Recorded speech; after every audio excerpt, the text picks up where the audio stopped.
كيف نثبت ما تم حفظه؟ الذي حفظناه كيف نثبته؟ عليكم 3 خطوات، وهذه ال3 الخطوات مهمة جدا بإذن الله سبحانه وتعالى. الذي تحفظونه ستثبتونه. كل الذي عليكم شاهدوا الفيديو للنهاية وبإذن الله تستفيدون منه. وأيضا انسخوا الرابط وانشروه لإخوة وأخوات لأنهم يستفيدون منه، وكذلك كلها في ميزان حسناتنا جميعا كم لك من الأجر إذا طبق أخ أو أخت هذا المقطع. أيضا الذي يشاهد لأول مرة انزلوا تحت الآن اشتركوا في القناة، فهذا محفز لي، وأشكركم كل أخ وأخت في القناة. 17,000 أشكركم، وصلنا إلى 17,000 مشترك. اضغطوا لايك، فهذا اللايك محفز لي وتشجيع لي. اشتراك، ضغط لايك كذا، كلما كثرت عدد اللايكات كلما انتشر هذا الفيديو واستفادوا منه إخوة وأخوات. أولا، كيف نثبت ما تم حفظه؟ حفظنا صفحة أو حفظنا آيتين أو 3 آيات أو صفحة أو صفحتين، كيف نثبتها؟ نثبتها في 3 خطوات. الخطوة الأولى القراءة في الصلوات. الذي حفظته كرره في الصلوات، الذي حفظته كرره في الصلوات ال5. معنا الآن 5 صلوات، كم فيها سنن، كم فيها من النوافل. هذه مثلا كم فيها من السنن؟ فيها كثير من السنن. كذلك كررها في السنن وفي النوافل أكثر من 10 ركعات تكرر هذه الذي حفظته، ومع ذلك سيتم حفظه بإذن الله سبحانه وتعالى مباشرة. أولا القراءة في الصلوات، والمقدار الذي حفظته كررهم في الصلوات ال5. 10 ركعات فيهم قراءة أو أكثر فيهم قراءة. هذا أولا، وهذا هو مهم جدا. التعاون مع قوانين الذاكرة، التكرار في أوقات مختلفة، التكرار في أوقات مختلفة. خلاص عودت الذاكرة بأني أكرر في أوقات مختلفة، مباشرة على الأقل يترجم هذه وهذه. عندما تكرر العقل يفهم مباشرة بأن هذا الشيء مهم ما دمت تكرره مباشرة، بتنبيه المخ إنك عاوز تثبت المعلومة هذه علشان هي مهمة. مباشرة العقل يفهم أنك تريد أن تثبت هذه المعلومة فإنها مهمة جدا. أيضا مباشرة العقل يترجم أو المخ يترجم تكرار في أوقات مختلفة، أن المعلومة هذه تنقل من المعلومة من الذاكرة القصيرة المدى إلى الذاكرة طويلة المدى. مباشرة المخ يفهم ما دمت أنا أكررهم في الصلوات في أوقات مختلفة.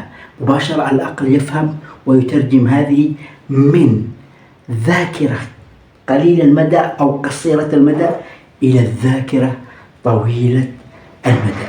هذا بالنسبة لأولا، وشرحناها بكل تفصيل. ثانيا التكرار في الوقت الموازي. كيف في الوقت الموازي؟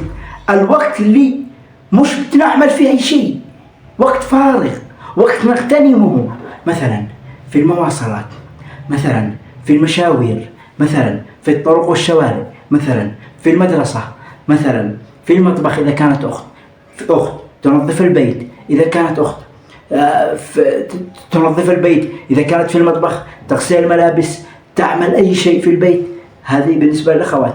وإذا كانوا أخوات كذلك عنهم في المدرسة وكذا، اغتنام الأوقات اللي بنعمل فيها أي حاجة فهذه شبه ضائعة، فهذه الأوقات نغتنمها مباشرة، نأخذها كما قلنا.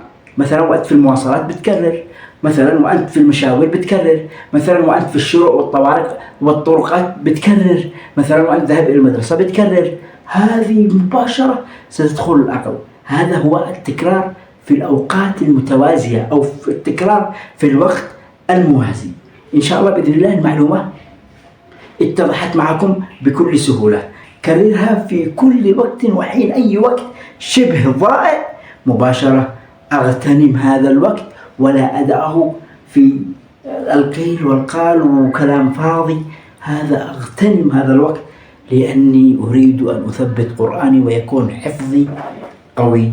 هذا بالنسبة للمعلومة الثانية. كل هذه الأوقات تكرار بأي شكل من الأشكال، ومنها أشكال مختلفة. هذه الأوقات أشكال مختلفة، ونحن حكينا في الموضوع الأول قلنا بأن الذاكرة ما دمت تكرر هون تنتقل من قصيرة المدى إلى طويلة المدى، من الذاكرة قصيرة المدى إلى طويلة المدى.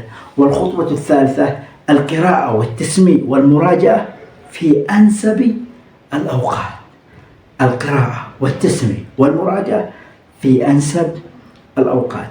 أنت الآن ثبت أو تثبت بأكثر من 15 مرة بطرق مختلفة غير مقصودة. الآن ثبتنا أكثر من 15 مرة بطرق مختلفة. مثلا ثبت كما قلنا وحين في المواصلات وحين في الشوارع وحين في الطرقات وحين نصلي فيها ونحن نعمل كل من الأشكال، وهذه أشكال مختلفة. الآن ثبتنا هذه الأشكال المختلفة في أكثر من 15 مرة. ثبتناها أكثر من 15 مرة مباشرة تدخل في العقل. وبهذه الخطوات إذا طبقتموها مستحيل أن يضيع القرآن، مستحيل أن يتفلت القرآن، لأنك دائما تتلو من كتاب الله سبحانه وتعالى، دائما تقرأ من كتاب الله سبحانه وتعالى، دائما قلبك متعلق بكتاب الله سبحانه وتعالى. أنت الآن ثبت أكثر من 15 مرة بطرق مختلفة غير مقصودة. 15 مرة هذه ضاء عليها 2000 خط. حتى ضروري هكذا نهتم بأنفسنا ونكرر أكثر. اليوم كررنا شوي، كل يوم زيد شوي شوي شوي إلى أن يكثر. الآن خلاص ثبتوا عندك الحفظ.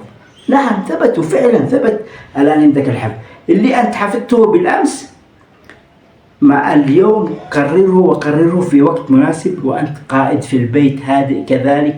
خذ مصحفك وابدأ اقرأ وكرر. هذا هو الأوقات المتناسبة، الوقت المتناسب مع المراجعة ومع الحفظ كذلك اليوم أو هكذا، يعني تكون هادئ. مع ذلك سيثبت معك الحفظ الجديد مع القديم أيضا الذي حفظته سابقا من الأجزاء وأنت في البيت هادئ كذلك.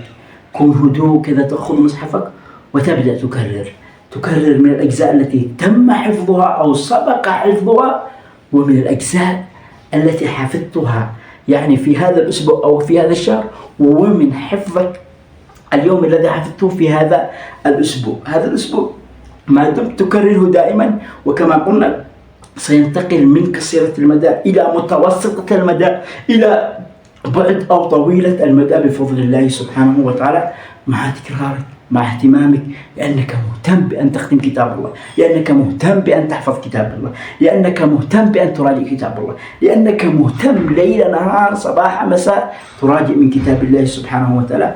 فالله بإذن الله سبحانه وتعالى سيوفقك. وكذلك أنت الآن ثبتت القديم مع الجديد.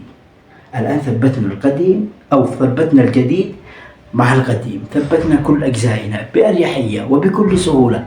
بكل سهولة ثبتنا من كتاب الله سبحانه وتعالى. وفقنا الله وإياكم لحفظ كتاب الله سبحانه وتعالى، وفقنا الله وإياكم لختم كتاب الله سبحانه وتعالى والعمل بما فيه والإخلاص لتدبر كتاب الله سبحانه وتعالى. أنتم الآن متخيلين في أوقات ضائعة، وكما قلنا في أوقات شبه ضائعة، فهذه الأوقات نغتنمها، فهذه الأوقات نحتاجها، مو نفرط فيها. البعض مع وقت فارغ لكن لم يغتنم هذا الوقت الفارغ. في أناس معهم أوقات فارغة لم يغتنم هذا الوقت الفارغ. مثلا إذا كانت أخت وهي في المطبخ تقطع الخضروات، هي تطبخ في المطبخ وهي تعمل في المطبخ وهي تغسل الصحون، والله ستراجع عدة أجزاء. وإذا لم تراجع عدة أجزاء ستراجع تكرر من حفظها اليوم عدة مرات. هذا أولا.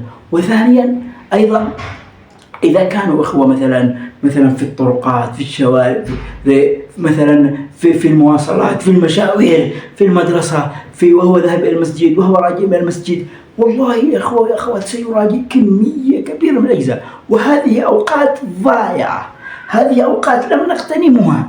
هذه الأوقات لو اغتنمناها سنأخذ منها عدة أجزاء. هذه هي فقط الضعيفة، فما بالك بالوقت الذي معك فيه جدول وتراجع فيه يوميا، فما بالك بالوقت الذي معك جدول تراجع فيه حفظك اليوم، تراجع فيه الأجزاء، تراجع، تكرر، تثبت، تحفظ، تكثف. فهذا يثبت عندك مع التركيز، سيثبت عندكم كتاب الله سبحانه وتعالى. وفقنا الله وإياكم لحفظ كتاب الله والعمل بما فيه والإخلاص والقبول. شهر مبارك علينا وعليكم وعلى الأمة العربية الإسلامية. هذا الذي أردنا نوضح لكم، إن شاء الله تكون فيديوهات أروع وأفضل وأجمل بقية الأيام. الذي يشاهدني له أتمنى بأن تنزل تحت اشتراك في القناة وتضغط لايك وتنشر الحلقة. والسلام عليكم ورحمة الله وبركاته.